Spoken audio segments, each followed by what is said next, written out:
Hi everyone. Today's Wedding Wednesday video, I want to talk to you about choosing your venues, vendors, and wedding party. I know there's a lot of information on the internet about all of these things and you can do your research. I'm kind of talking to you from my own personal experience with planning my daughter's wedding. So let's go ahead and get started about venue. If you're having a church wedding, it's important to pick a venue that's close to your church. You don't want people to have to drive over an hour to get to your venue. The next thing I would say is guesstimate the size of your wedding, so when you're going to choose your venue, you know how many people you need it to seat. Our venue could hold 150 people, and that was what we were going for, and we ended up inviting over 180 people. Thank goodness only 130 showed up, but it was still kind of a tight fit, so that's really important. The next thing is your budget. Venues vary widely, and like we were very lucky that our venue supplied the tablecloths, supplied the napkins. We did have to rent chairs because the chairs were too big. So consider that when you're choosing a venue. How much money are you going to have to spend in addition to your venue charge? Will you have to rent linens? Will you have to rent chairs? We have to rent tables. Sometimes we went to one place and it was just a big open space and we had to rent everything. So that made it out of our budget. Look around when you're searching for a venue about how they're going to place things. Where's the DJ going to go? Where's your sweetheart table going to go? Where's the buffet if you choose to have one? Where's that going to go? So you can kind of see the layout and the flow of how the venue works. Also, you need to consider decor of your venue. Is it going to clash with your theme? Is it going to add to your theme? The ultimate venue we chose was a country club, which is not really what we were looking for, but when we got there, it had a beautiful stone fireplace. It had some green carpet, but really that all went away once the wedding started. So it kind of really went with our southern, rustic, elegant feel for her wedding. So definitely, if you're going to have a purple and cream colored wedding and the carpet or decorations are bright red, that's going to clash, which means more money out of pocket. So you really have to think about that. If you're going to have an outside wedding, and outside weddings are beautiful, but you really need to have a plan B. What if it rains? What if it's too cold or too hot that day? So it's very important that wherever your venue is, that they can give you that plan B option, that you can go indoors if you need to, because you don't want your wedding day to be ruined because it's pouring down rain and all you have is an outside wedding. Let's see, your vendor flexibility. A lot of places, you have to use their caterers, you have to use their florists, you have to use their DJs. So that's one question you need to ask your venue, can I bring in my own caterer? Can I bring in my own florist? A lot of places will let you bring in your own alcohol, which will definitely save you money in the long run because you can buy booze on sale. So that's another thing to keep in mind when choosing a vendor. I'm sorry, I sound like I'm very out of breath. It's very hot today and I've been running around, so I really apologize. Your event staff. I cannot stress this point enough.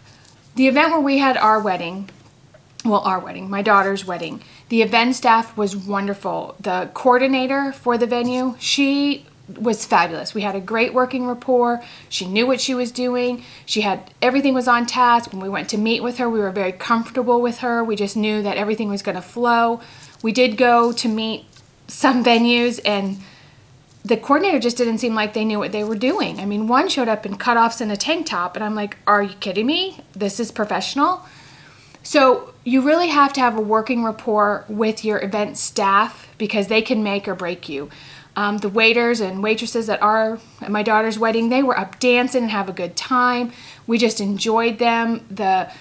After the fiasco with our wedding cake, the chef and the coordinator, they handled everything beautifully.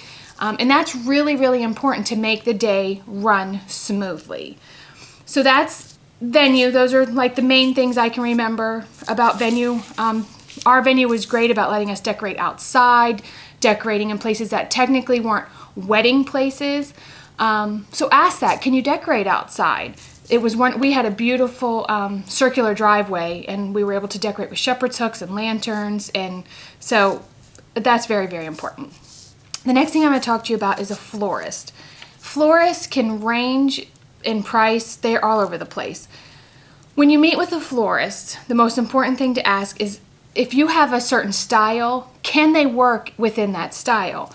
We met with a florist and she gave us a 20-minute DVD preview of all her flowers, and every arrangement looked exactly the same. I mean, different flowers, but it was those overdone wedding arrangements. And I had told her on the phone that I wasn't interested in that. And when I tried to tell her what I wanted, she just could not seem to wrap her brain around mason jars and simple flowers. She just, well, I don't even know how many flowers to put in a mason jar. I'm sorry, that tells me you're not a professional, because if you're a professional florist, you should know what you're doing. I would get recommendations, like I said in my previous video, get recommendations from people, not just, because they've had a wedding there, but have they ordered flowers that they've been pleased with? And then get on the computer and do your research. Always look at examples of their work and bring pictures with you to these meetings to show them what you're interested in, and ask them, can they do this type of style? Is this something that they're comfortable with doing? If it's something they're doing for the first time, I don't know if you really want to be that guinea pig. I would much rather have a professional. We had a wonderful florist. They're called Epic Arrangements, and they're not for profit. And everything they have goes back into helping women's causes, abused women, homeless women. And it was just wonderful to be able to do that. Let's see. Flowers are most expensive around holidays, Mother's Day, Valentine's Day. So if you're going to have a wedding around those times, just take that into consideration, that your flower prices may double. So it's better to do all wedding stuff in an off season, but sometimes that's just not feasible. And then ask, this is what I want. Can you work within this budget, or what we need to do? My daughter was not very versed in the types of flowers. She had an idea of what she wanted, and we showed them pictures, and our florist was wonderful. She'd talk about a flower, Maureen would be like, I don't know what you're talking about, and she would bring the flower out and show her. This is what we're thinking of doing. What do you think about this? And it really helped Maureen visualize what the flowers were going to look like, and made her more comfortable with her choice of florist. Again, make sure they deliver, make sure they're going to deliver on time. Does someone need to be there? All of those things, which again, you can do a lot of this research online, but these are my personal things. A DJ or a band. Your DJ can make or break your wedding. We had a wonderful DJ. We were able to go meet with them beforehand and really tell them what we wanted, and he was fabulous.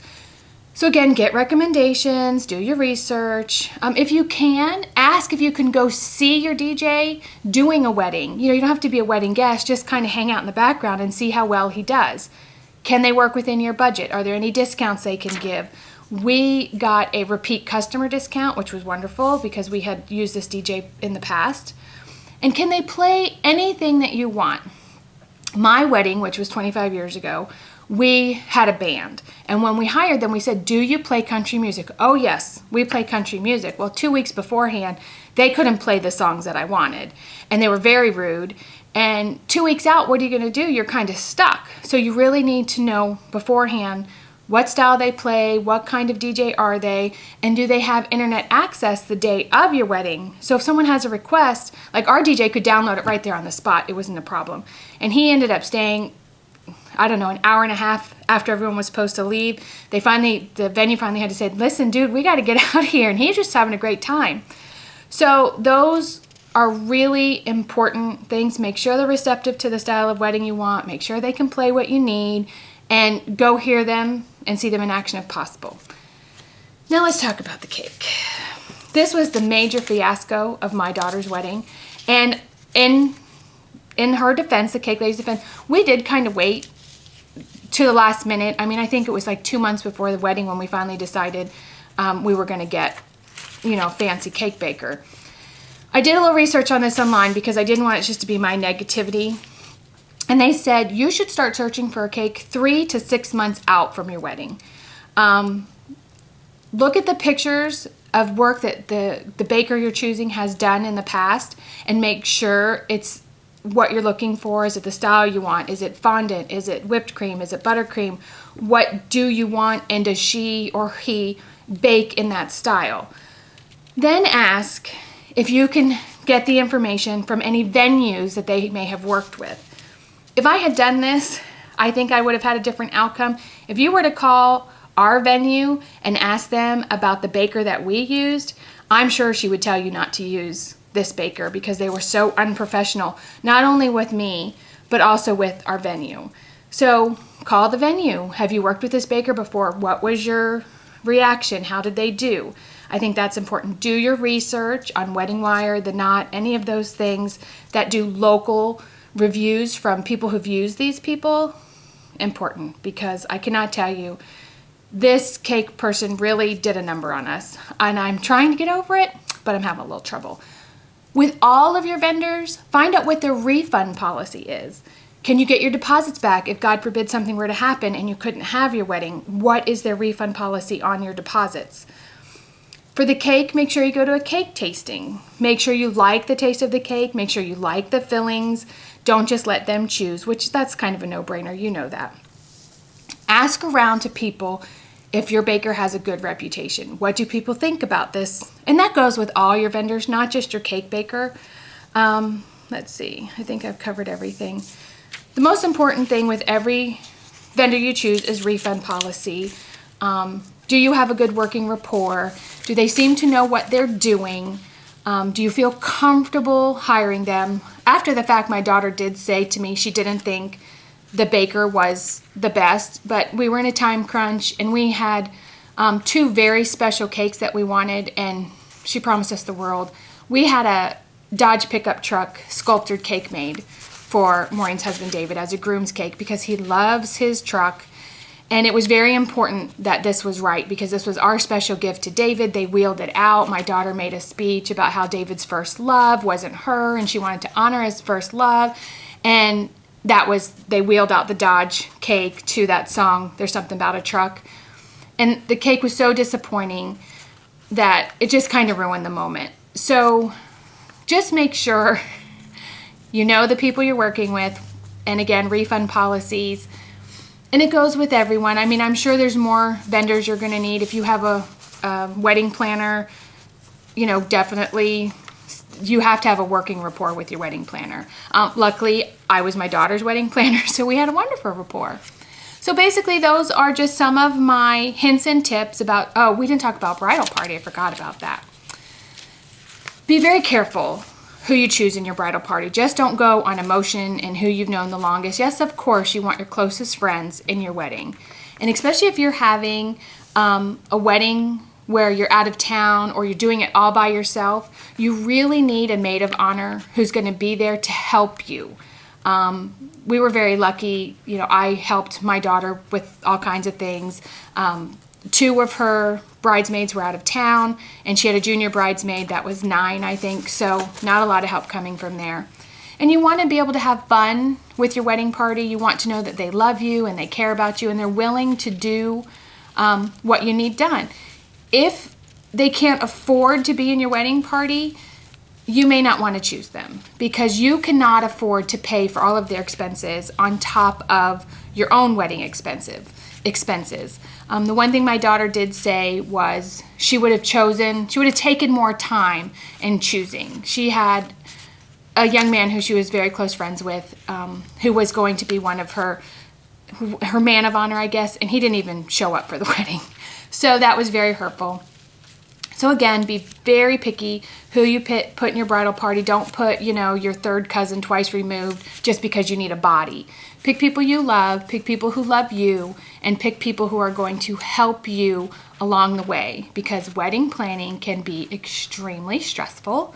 And if you're doing a lot of DIY, you're going to need that kind of help.